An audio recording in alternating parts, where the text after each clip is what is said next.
So, hi, and welcome to extra special, short but sweet bonus episode of Running Book Reviews. Um, we should really call it Running Reviews because it doesn't have a book. Oh, it Nah, does. this one Kind has of no does have a book. book.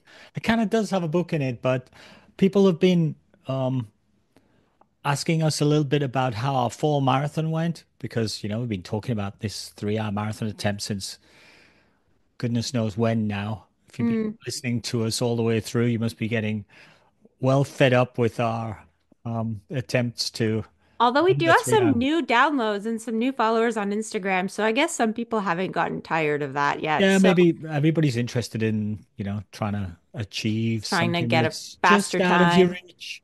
Yeah. hmm So I guess I shouldn't play it down from that point of view. I guess just for those that maybe aren't aware, Alan and I have this goal of running a sub 3 hour marathon. Actually, Alan's run sub 3 hours twice now in his lifetime. I haven't. My personal best is 3:04:26 or 28, something like that. I probably should have like gone back and checked my PB before we started recording, but that's okay. It's one of those two. And I've been wanting to run a sub 3 hour marathon since 2011. And initially, it was actually a seed that was planted by my previous coach. So he kind of like pulled this number out of a hat at the time. I had run a 3:14, but the thing is, when I ran 3:14, I had chopped like 35 minutes off of my previous personal best. So he was like, well, next stop, sub three. The thing is that I've been trying to get sub three ever since, and it hasn't happened. So here we are. And That kind of summarizes where we started. Um, mhm. And maybe we can just tell listeners what what training training plan we we did. used. Yeah. So we were going to um, we did the Wine Glass Marathon, which is in Corning, New York. Yeah. For people who don't know the Wine Glass Marathon, it's quite well known to be pretty flat and probably slightly downhill. Although it wasn't as flat as I thought it would be when I No, ran it. They never are they? no, but So I flat, guess you expect it to be, a pancake. absolute, yeah, absolute pancake. And hey, what's this hill? Nobody told me there'd be a hill, uh, That's but right. Okay, but but I it's guess renowned in to be fast, I think.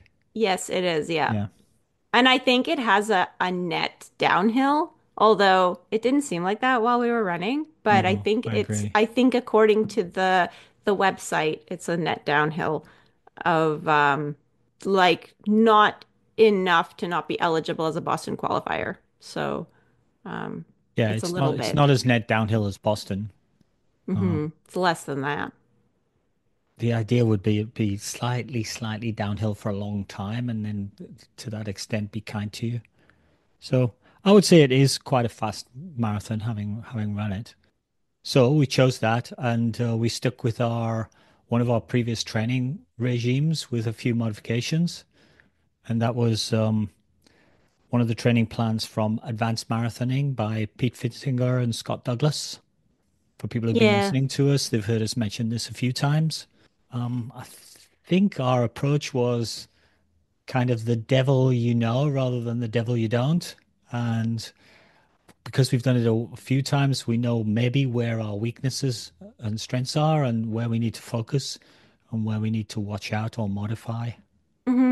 And just for context, like we've been using, so this book has three different volumes of running per week. So we've kind of been alternating between like the medium volume and the third, like so the top volume, I think, or maybe it's the the beginner and the medium volume that we were alternating between. Anyway, we've been alternating between two plans. One of them that peaks at about 115 kilometers in a week or so, and then the other one peaks around like 140 kilometers in a week.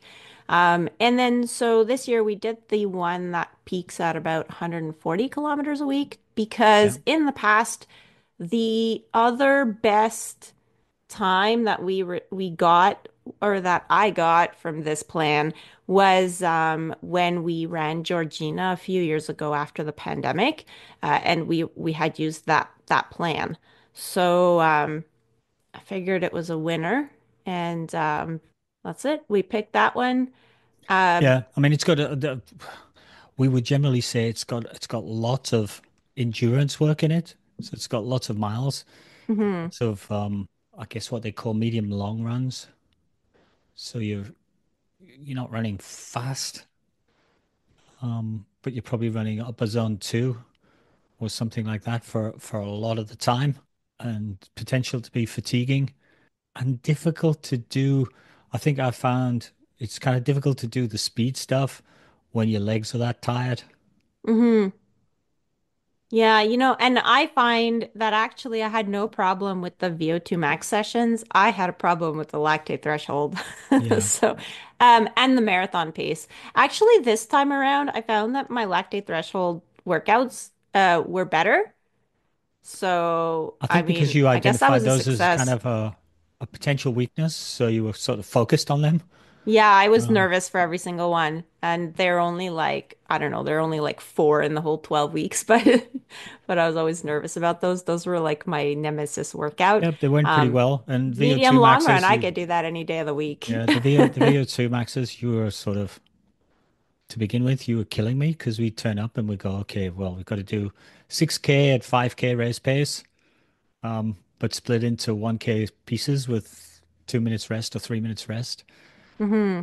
And I found those quite intimidating. And we do them together and we go, and you just go for it. And I go, wow, she's going to be on form this year. And, Yeah, and, it and was really, looking that way at least. yeah, and really it worked all the way. It worked well. The training worked well all the way up to the very last marathon race pace Mm. run. We've failed this run before where you It's get into 19K at marathon pace. yeah, 19 kilometers at marathon pace with some warm-ups and some cool downs. But we've crashed and burned on this run before, basically because you're doing it when you're doing a weekly load, which is quite demanding. Hi. Yeah. Hmm. I mean, you could turn up fully tepid and no problem. So we thought, okay, we'll get around this. We'll enter a half marathon race and we run the half marathon race at marathon pace. Hmm. And this half marathon race was perfectly timed because I think I had to switch two of the weeks, but there was already a tune-up race supposed to be, It I basically think, fell like right where it's 4 supposed to weeks fall. before. Yeah. Yeah, and this one was like 5 weeks before race day. And it was so perfect because it's a local race to us. It was in Brossard. It was like the first edition of this half marathon, and it was like Mm. perfectly placed at the end of August. I mean, it couldn't have been more perfect. And so we thought this is going to be the winning formula. We're going to go to this race and do this.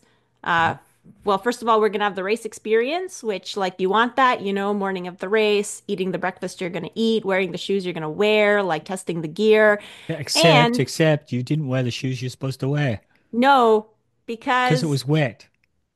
yes, I didn't want to get them dirty. They were so pretty. And I had another tune-up race to run, so like it was fine. I did bring them. They were in your trunk. I just didn't put them on my feet. Actually, and it turned out to be good because so what happened at that race was in the week leading up, we had one of those VO2 max sessions, and I think it was one of the first ones in the 12-week program. And I wore my spikes because that's what I usually do on the track. But I guess I hadn't worn spikes in a while, and now I wore spikes for 6K worth of 5K pace on the track.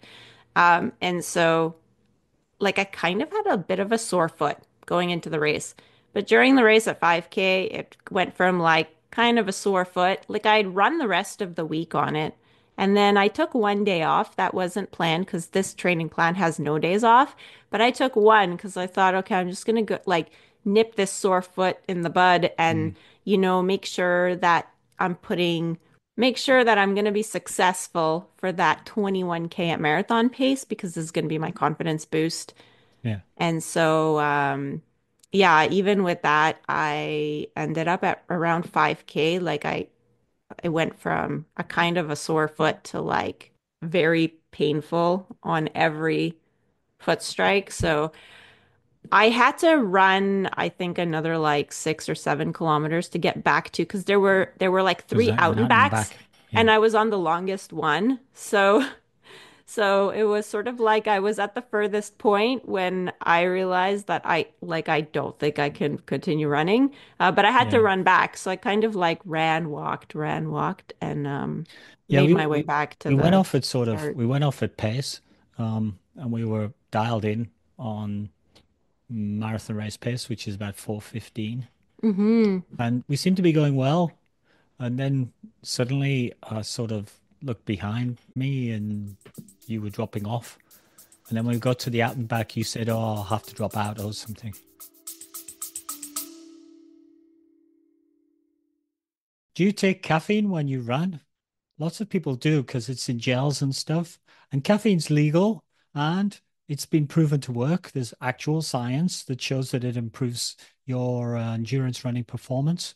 And there's anecdotal data from when you have your coffee in the morning and you go for a workout versus when you forgot to have your coffee or you didn't have time and you went for a workout and it was terrible. And the trouble with coffee is there's a lot of liquid just to get your caffeine dose. Yeah, so then you have to stop for the bathroom mid-workout. Very impractical. Which is where Caffeine Bullet comes in. What's caffeine bullet, Liz? It's a caffeine supplement. It's wrapped up like in a candy. So, and it tastes like candy. And you can get 100 milligrams or 85 milligrams, which is about a cup of coffee, but without the liquid. So we've tried the mint flavor and the chocolate orange flavor, and they're both pretty yummy. If you want to try them for yourself, we do have a 20% off discount code. So go to the link in the show notes and you can check out what Caffeine Bullet is and get your 20% discount. Pretty generous. And it is pretty generous. And we'll get a small benefit, so you're helping out the Speaking of which, back to the podcast. Yeah. Because I didn't want you to be looking for me yeah. and wasting energy on that. So I just wanted to tell you. And there was a turnaround, and it's basically really like an out and back. So you literally go around a cone and then you come back. Um, so I kind of waited until you were on your way back, and I let you know. And then I hobbled the rest of the way back to the kind of like the start, because otherwise there was just no way to get back. Like you'd have to wait for somebody from the race organization to, I don't know, be able to drive through and get you, which I'm like, that's going to take forever. And I wanted to see you finish. So yeah.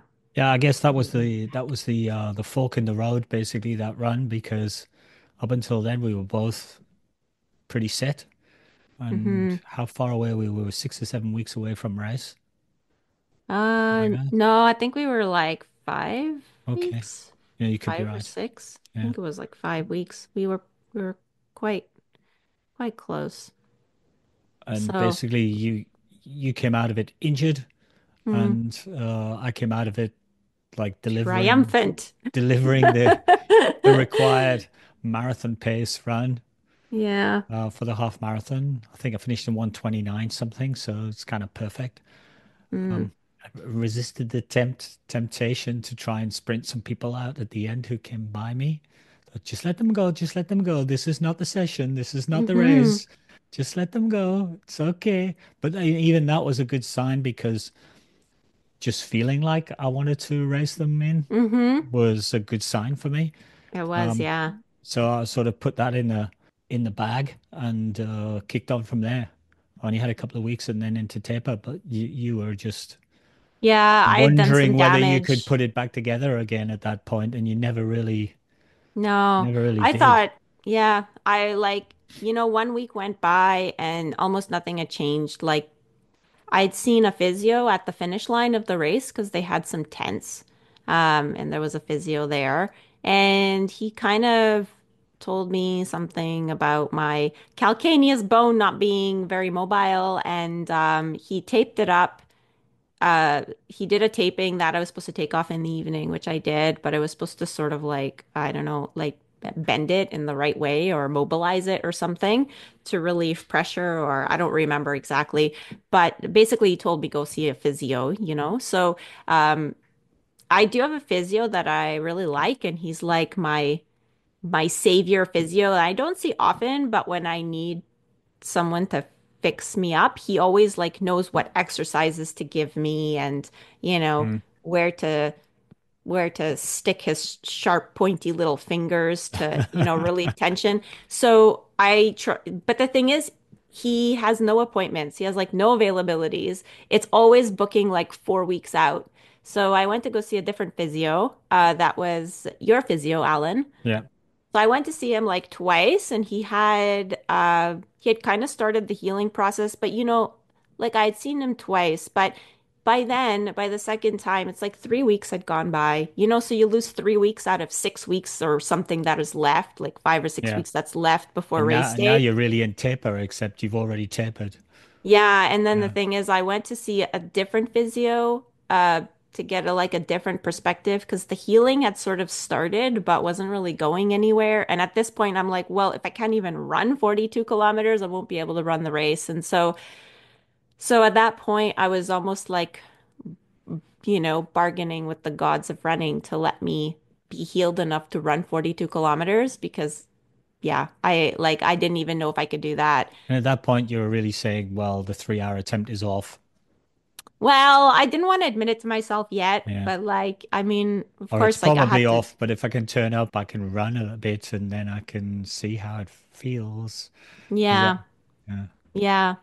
I mean, like, I could be very like tunnel vision sometimes, and I think like I still had like some hope, and I was kind of just focusing on step one. Step one is I have to be able to run 42 kilometers, and Yeah. then I can like worry about how fast I can run it. But um, I guess you've yeah. had runs where you've turned up not thinking you were ready for a run and then you've done a fantastic performance. So you go, I well, know. That's like classic me. It's like I yeah, don't train for a marathon or my PB, my personal best half marathon is still a race that I did while I was training for cross country 5Ks.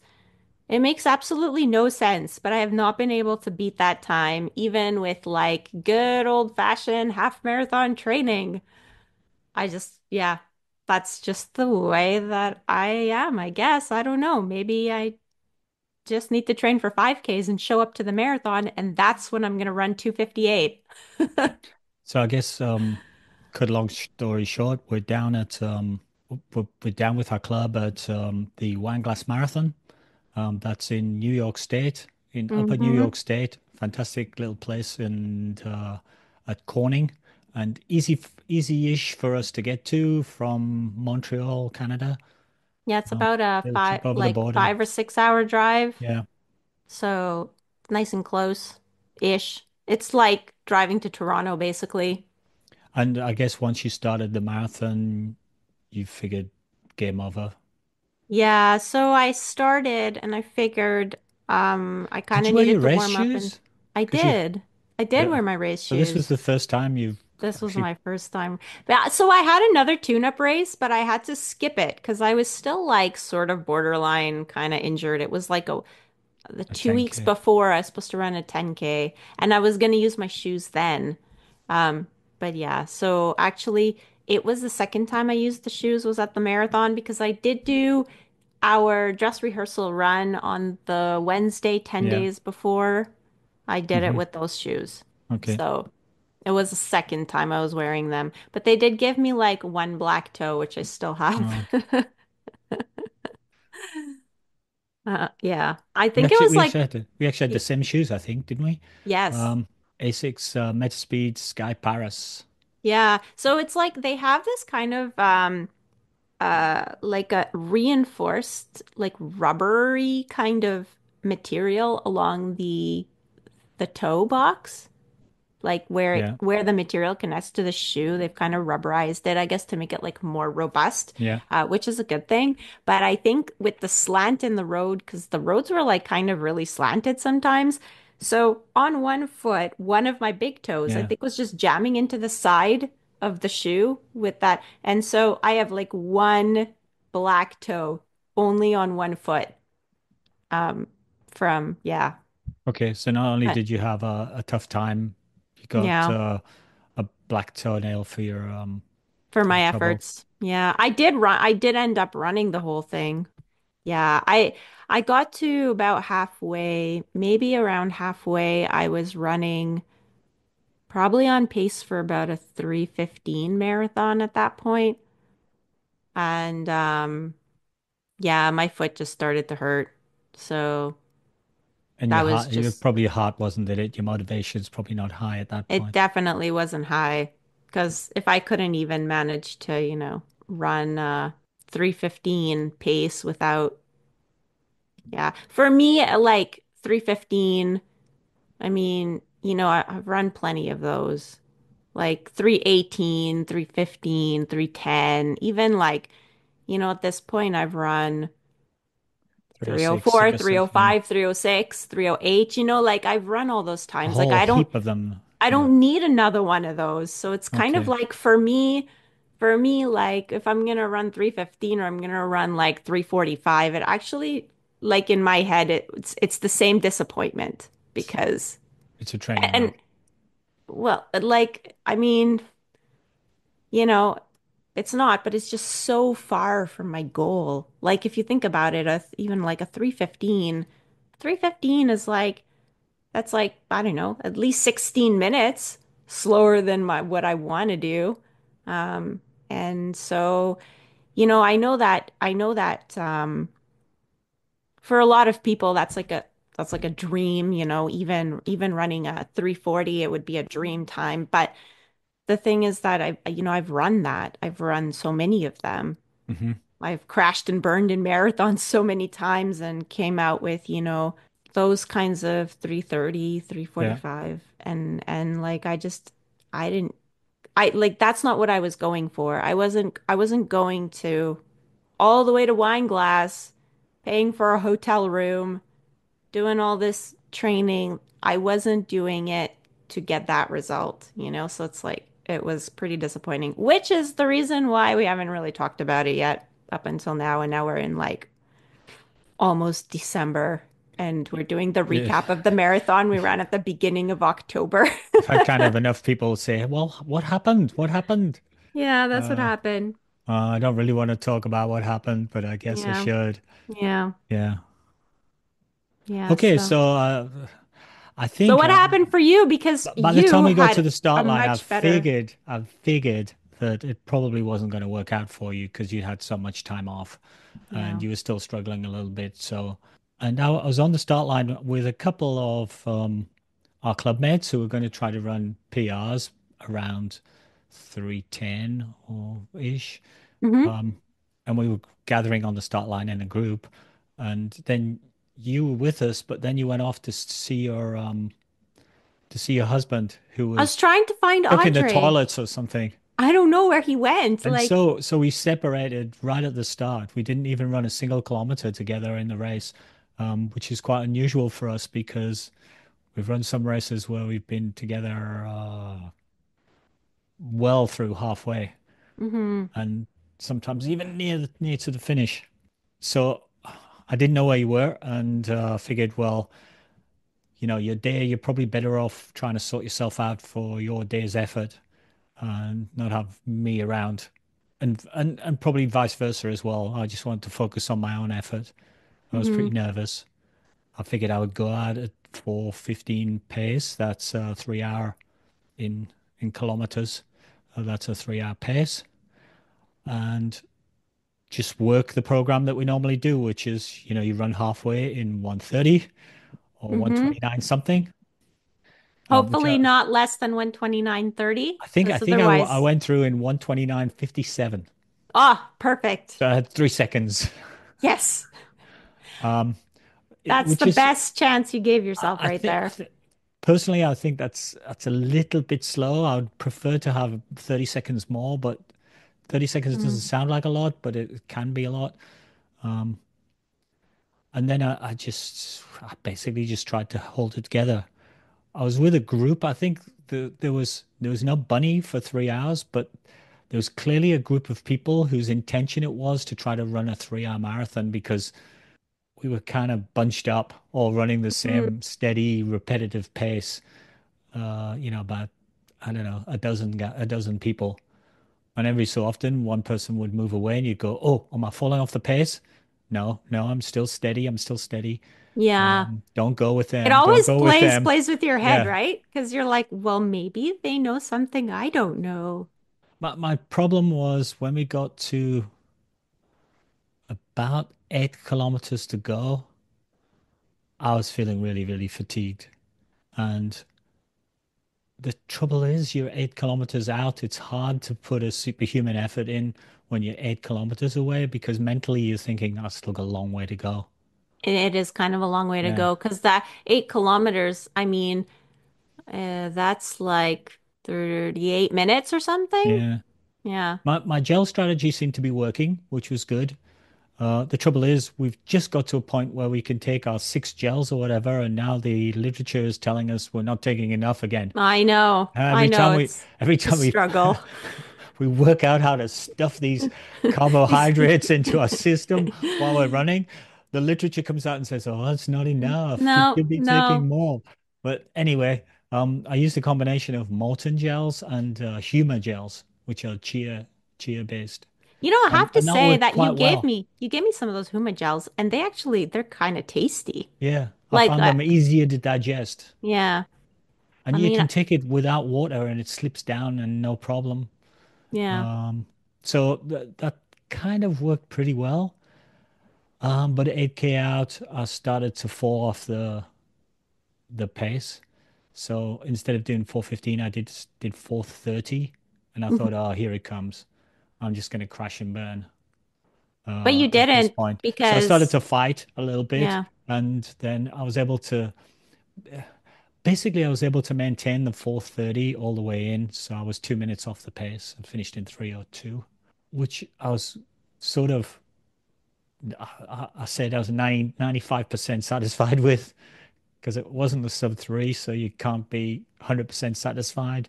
Hmm. But it's the third fastest marathon I've ever done. I thought with 8K to go that I was going to slip off and probably finish in 3 or 5, 6. I Yeah. was able to halt that and maintain the effort. Of course, when you get in at 3:02, you go, okay, so where did the 2 minutes go? And why couldn't I do that? Did I just Yeah. did I just not want it badly enough? And to be honest, I think on reflection afterwards, I was probably a minute missing. I Okay. think if I I think if I could have just kept going on the 4:15 pace for another 4K, then I would have been 4K out and on target. I would have found Hmm. a way to run those 4K because it's close enough. It's close enough to the end that you can run them in 1K at a time. Just say, okay, this is the last K you're going to run. Run it at 4:15. And then Yeah. and then when you get to the next K, okay, this is the last K you're going to run. Run it at 4:15. And by the end you're destroyed. You're absolutely destroyed, but you'll make it if you can just deliver. But you can't deliver it that far out at 8K out. So Yeah.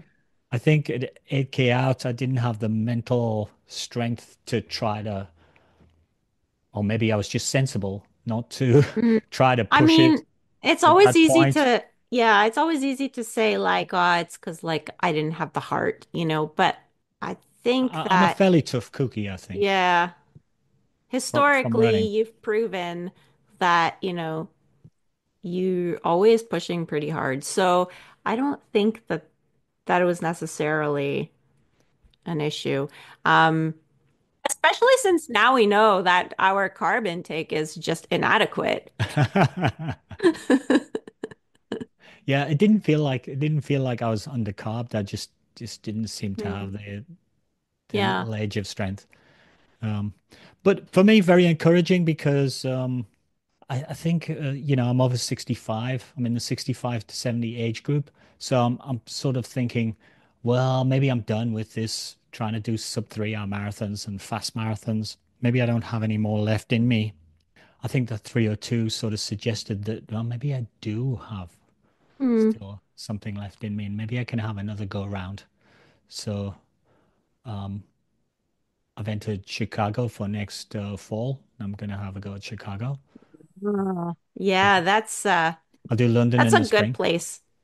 It's a good Yeah, place to have a go Chicago at it. sounds like it's fat and flat, flat. It's not fat, it's flat. Oh God, That's it's what flat happens when and we decide fast. to do this at 8:30 in the morning. Yeah, I'm not good Yeah. with the early mornings. Yeah. Um, so we'll see how that goes. If the training goes well, I have to decide what training to do. And I gather that you're gonna have a year off marathons, or you're gonna have at Yeah. least half a year off marathons. I'm at least having half a year off marathons.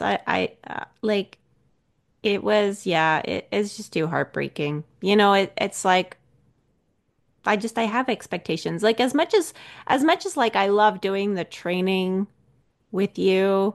Like I like having a plan. I like, the whole process of like we decide which one and then I've got my training buddy, for the Hmm. plan. And part of me is sort of like, oh, every time you talk about like how your age and all, maybe like you should be happy with what you got. I'm like, oh, how many more years do I have to try for this sub 3 hour marathon if I'm gonna have Alan as my training buddy?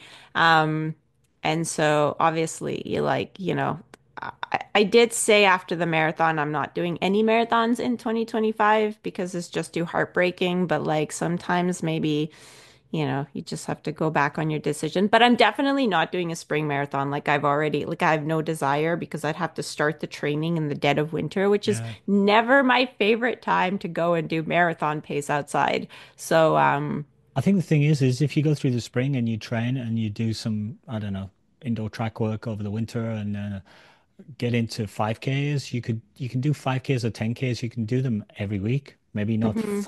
full delivery every week, but you can do a whole bunch of them. So if one doesn't work, it's not like the marathon where you got to wait 6 months to have another try.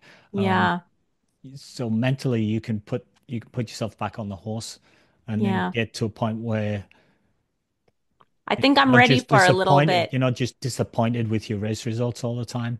Yeah. Um, Yeah, because it's a long time. Like, I do two marathons. I mean, a year has passed and sometimes 2 years have passed because sometimes I only do one per year. So it's like it feels like it just feels like I've been disappointing myself for years. But the thing is that it's only because the marathon is so infrequent because you can't run them every weekend. hmm, And so I don't know. I guess I just want to I guess I just want to do something different and at the same time like have the benefit of being able to try again next week if like it doesn't pan out on race day.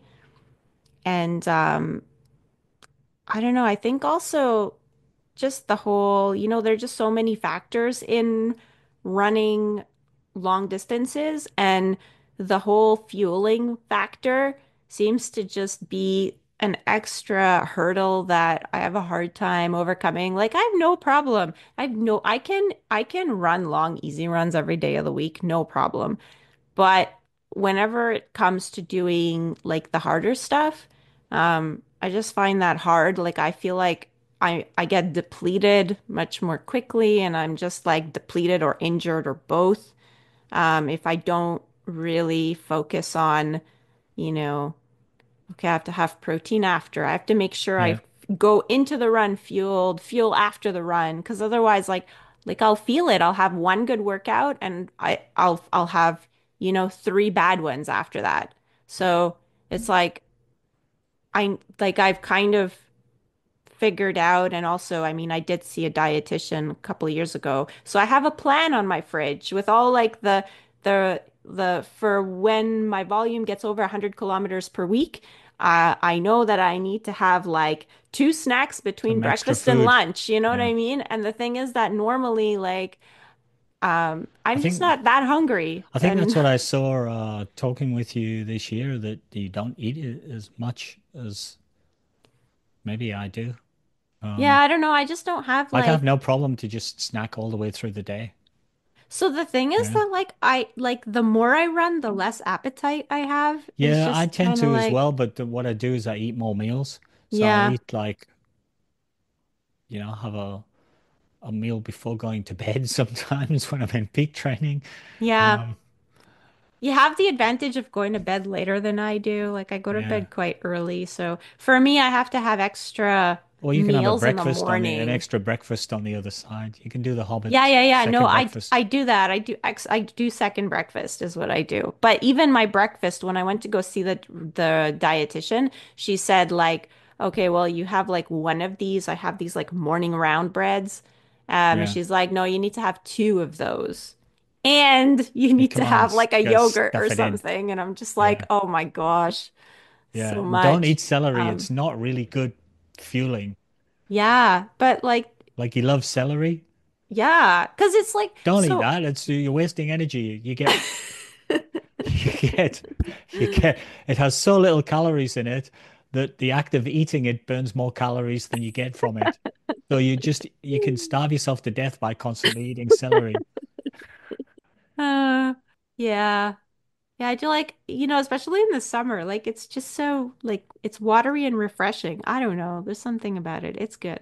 But yeah, I know it's not the best way to fuel marathon training. That's the thing. I think I just need a break from all of that too, Yeah. like if I'm training for 5Ks, I'm not running over 100 kilometers a week. I'm probably running like, Well, it's kind of good news because less we can talk on the podcast about some different stuff instead of just going on and on about this three about the hour marathon marathon. training. Yeah, this Yeah. 3 hour marathon that I've just never been able to get done. Yeah.